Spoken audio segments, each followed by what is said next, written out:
Você gosta de purê? Se sim, o assunto de hoje é sobre isso. Mas calma, não estamos falando propriamente de culinária, e sim de um princípio espiritual. Hoje falaremos da unidade, como um purê. Fala pessoal, meu nome é Luan, sejam muito bem-vindos. Que a graça e a paz do Senhor Jesus estejam convosco. E é um prazer conversar com vocês hoje.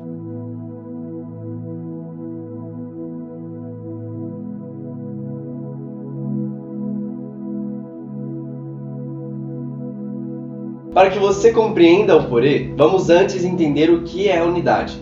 Lembra da Torre de Babel? Você lembra o que houve naquele episódio? Toda a terra havia um só idioma que os homens falavam. Então, certo dia decidiram criar uma torre, no qual o objetivo era chegar até o céu. E vendo tudo o que estava acontecendo, lembra o que Deus falou a respeito deles? Gênesis 11, 5 ao 9. Então o Senhor desceu para ver a cidade e a torre que os filhos dos homens estavam construindo, e o Senhor disse: Eis que o povo é um, e todos têm a mesma língua.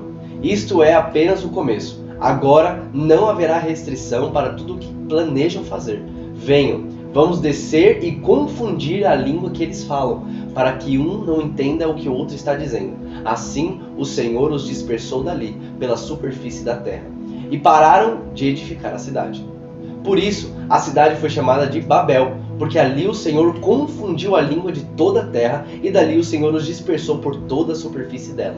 E o exemplo dos sumérios é a definição de unidade, pois a unidade deles fez Deus constatar que nada os pararia. E você sabia que a unidade é a forma como o céu vive?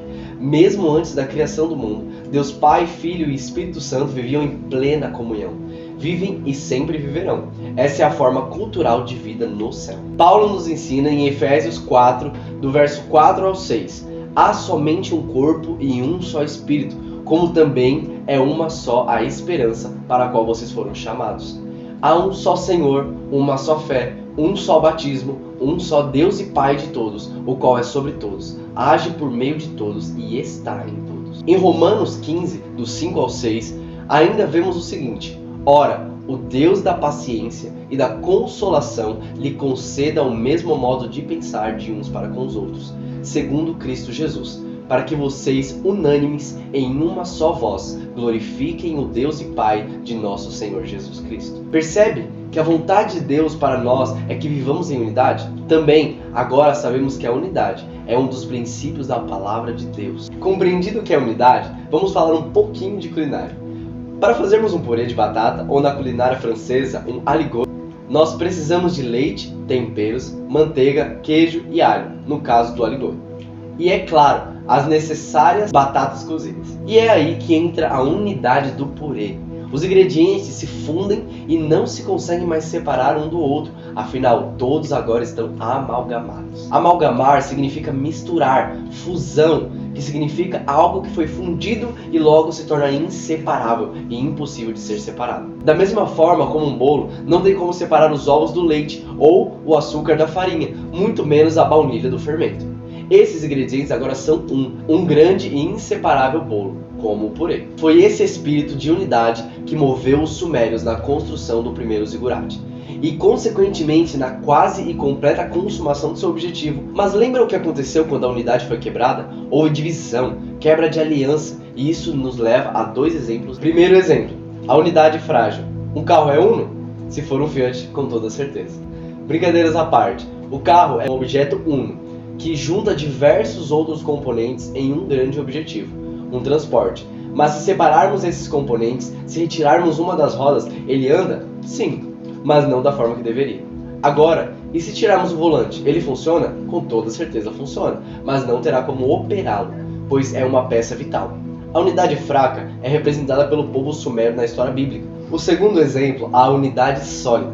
O purê é uno? Sim, pois não temos como retirar quaisquer ingredientes de dentro dele, pois agora ele é um conglomerado de outros componentes fundidos junto que formam o purê propriamente. A unidade sólida é representada pelo purê, pois é feito de tal forma que não há mais separação. Essa é a vontade de Deus para a sua igreja. Porém, qual é o propósito disso? Lembra da oração de Jesus em João 17, 23? Eu neles e tu em mim, que sejamos levados à plena unidade, para que o mundo saiba que tu me enviaste e os amaste assim como amaste a mim. Então, assim como diz o texto bíblico, O propósito da unidade é revelar que, de fato, Cristo veio em carne e, além disso, expressar o amor do Pai para com o mundo. Quando aqueles que não conhecem ao Senhor veem a unidade da igreja, passam a ver como um espelho a obra de Cristo na cruz. Como isso é poderoso! E é por isso que, quando exaltamos a Cristo em sua obra consumada, todos são atraídos a Ele. Filipenses 2, do 1 ao 2, diz: Portanto, se existe alguma exortação em Cristo, alguma consolação de amor, alguma comunhão do Espírito, se há profundo afeto e sentimento de compaixão, então completem a minha alegria, tendo o mesmo modo de pensar, tendo o mesmo amor e sendo unidos de alma e mente. A unidade é a plena e perfeita sincronia natural e espiritual, que quando posta em prática, torna-os unidos em uma arma imparável e poderosa contra tudo o que se opõe a ela, onde apenas Deus pode parar. Eu gostaria de orar por você nesse momento. Feche os seus olhos. Pai, em nome de Jesus, quero colocar a vida de cada um daqueles que estão vendo este vídeo e declarar sobre a vida deles uma vida de plena comunhão com o Senhor, uma vida de plena unidade. Sabe, Pai, que assim como o Senhor vive na eternidade, em unidade, que a sua igreja possa viver desta mesma forma e que cada um que é igreja, que está vendo esse vídeo, possa permanecer na unidade do Senhor. E declaro sobre a vida deles que eles caminham debaixo dessa unidade, em nome de Jesus. Eu gostaria de desafiar você a ser um propagador do Evangelho. Compartilhe com seus amigos e familiares e seja um canal de Deus na vida deles. Também gostaria de pedir para você nos ajudar abençoando essa causa. Seja um doador, cedendo algum equipamento ou qualquer valor.